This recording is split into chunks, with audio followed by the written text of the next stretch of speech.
Welcome to Psychologist Talks. This is going to be the fourth episode in the series about quote-unquote antisocial personality disorder. Why quote-unquote? Well, if you haven't listened or watched my other episodes, we know that this is a massively flawed construct.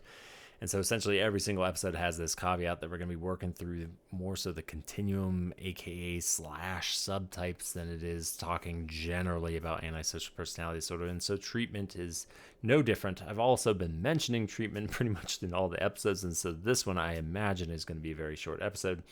If you're an expert in treating antisocial personality disorder plus, any of these subtypes, you might loathe this episode for being so oversimplified. Forgive me, but I'm going to keep it real darn simple. So let's get going. We're going to work through those four quasi categories: delinquency in general, sociopathy, go to psychopathy, and mention sadism, which I have already mentioned before, and then we will be done. So let us get rolling. Delinquency in general, we're talking, this runs the gamut.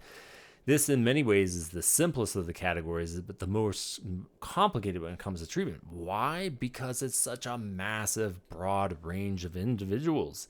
Some of them are going to be more environmentally driven. Others are going to have more biological components. And because of that, the potential for treatment is super broad. And how do you differentiate between those that you need to treat more from an environmental, developed, learned lens versus the biological? That is a wonderful question that is well beyond my pay grade and expertise. If I was to take an educated guess, when typically more biology is implicated, you see signs and issues at a younger date or age, or there is this sort of seeming inability to pause and learn and understand. They just fire so hot. They intellectually understand, but they get in these situations and they can't control themselves. You're probably talking a little bit of extra biology. Now, what does that actually mean for treatment? Well, on the more environmental side, you could have behavioral-based treatments. The behavioral-based treatments, though, can touch both the environmental as well as, probably most importantly, the biological factors, because the biology, if we're talking about the executive functioning, the prefrontal cortex, those behavioral structural interventions are going to be really important in trying to mitigate the exposure to or how they respond to scenarios that they find themselves in. Probably more unique to, if not probably, is more unique to the environmental side, is treatment around adversity and how they see themselves and how they see the world at large, psychodynamically, attachment, etc. theories. We talk about mentalization, understanding how other people think and work, and trying to work on fear responses or hostile attribution biases. That person probably has it out to get me. They don't have my best interest at heart. That can be absolutely a learned thing through environmental factor, or I shouldn't say environmental, like societal contextual factors outside of the family, and or linked to abusive, aversive, modeled, or just straight up trauma situations within the family.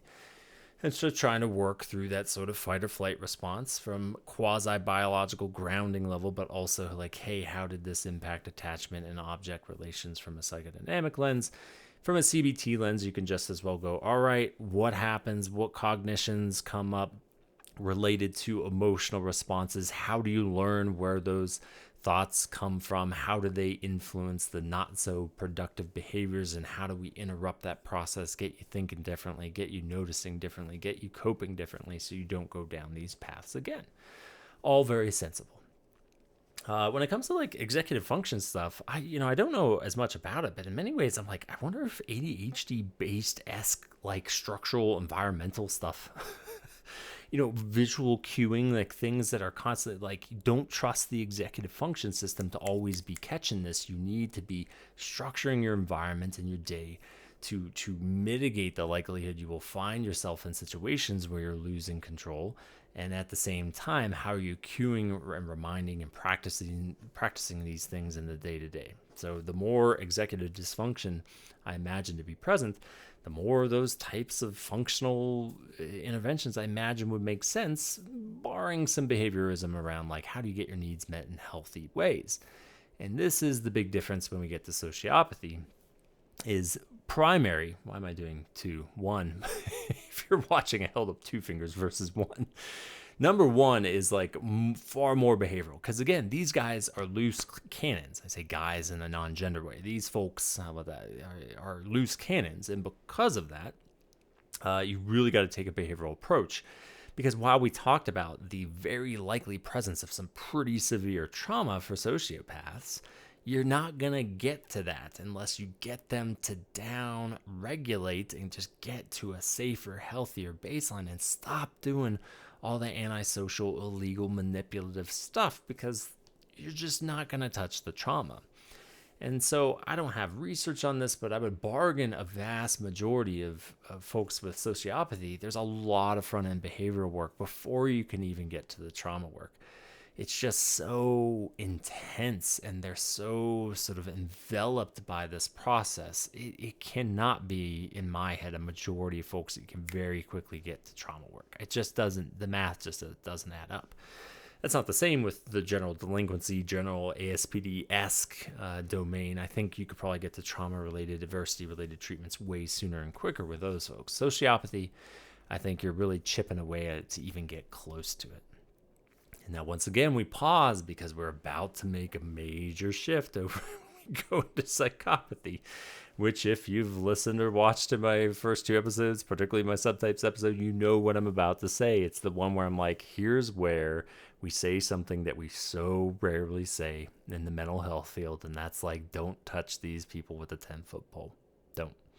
Technically speaking, if you watch or listen to my second episode, I said that about sadists, so let me rephrase it a little bit. With psychopaths, you can do some behavioral interventions. But the behaviorism is less about like, we need to teach you away from this and get you to a healthy way of seeing yourself and others and interacting with the world. Instead, you're like, if you want to get what you want, you need to find ways to do that in legal ways and ways that aren't abusive and harmful to other people. Even if you're not intentionally abusing and harming and evil, but you cannot use people as tools. You cannot use systems as tools unless you're doing things in socially acceptable ways. That's it. That's all we're doing. I'm not going through empathy. I'm not going through trauma work. Why? Because we could be potentially teaching them how to present better, to be better snake oil salesmen, to be better snakes in the grass, and be more manipulative and harder to catch. And that's assuming these folks even come into your doors to begin with, because they might not be caught anyway.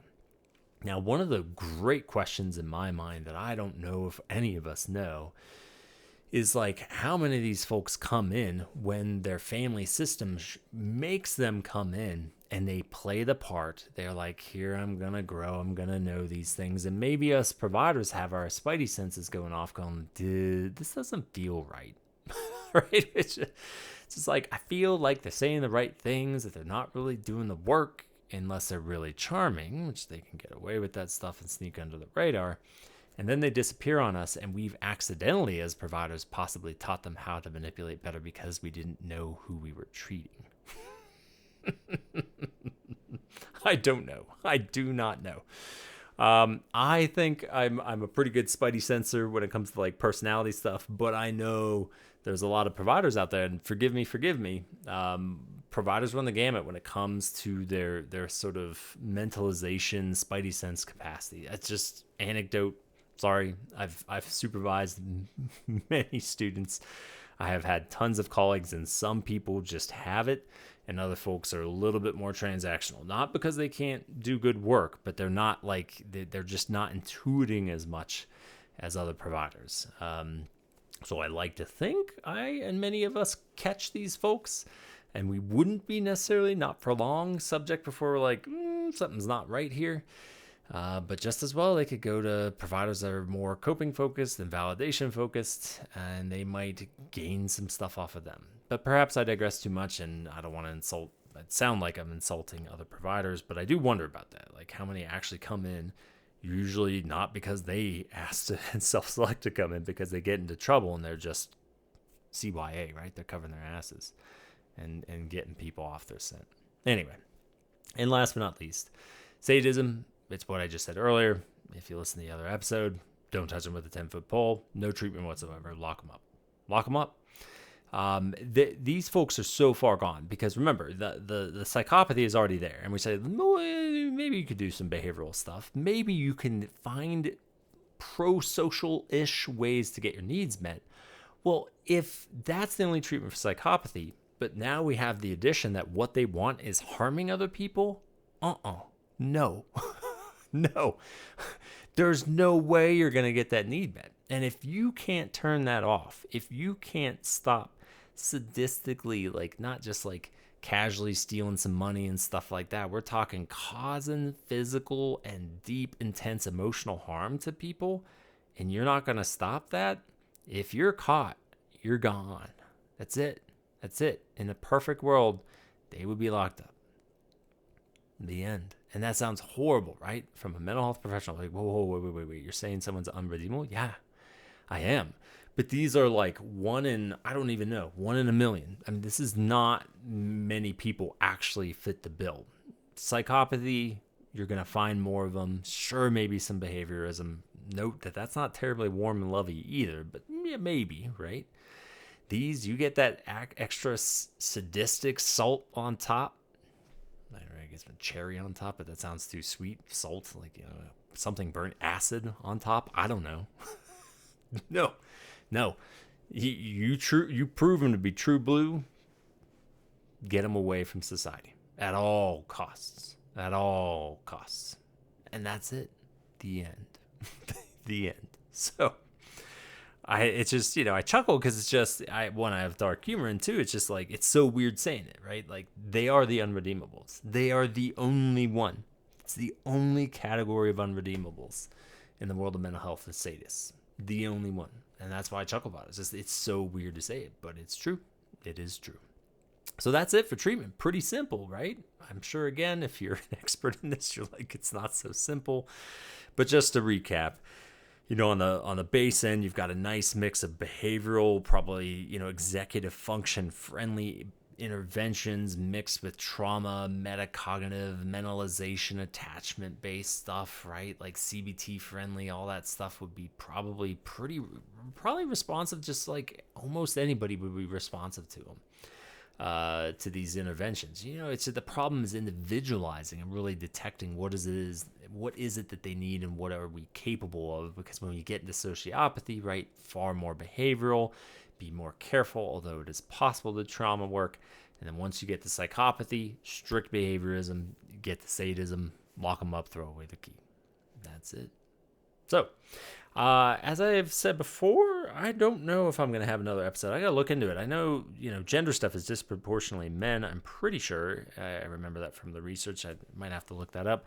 I don't know if I'm going to do an episode on gender this. So I'll have to kick it around in my head, see if there's going to be any more. If not, this might be the end of the series on Antisocial Personality Disorder. If it is, thanks so much for listening and watching to this series. I do hope it's been interesting. And regardless, as always, stay curious.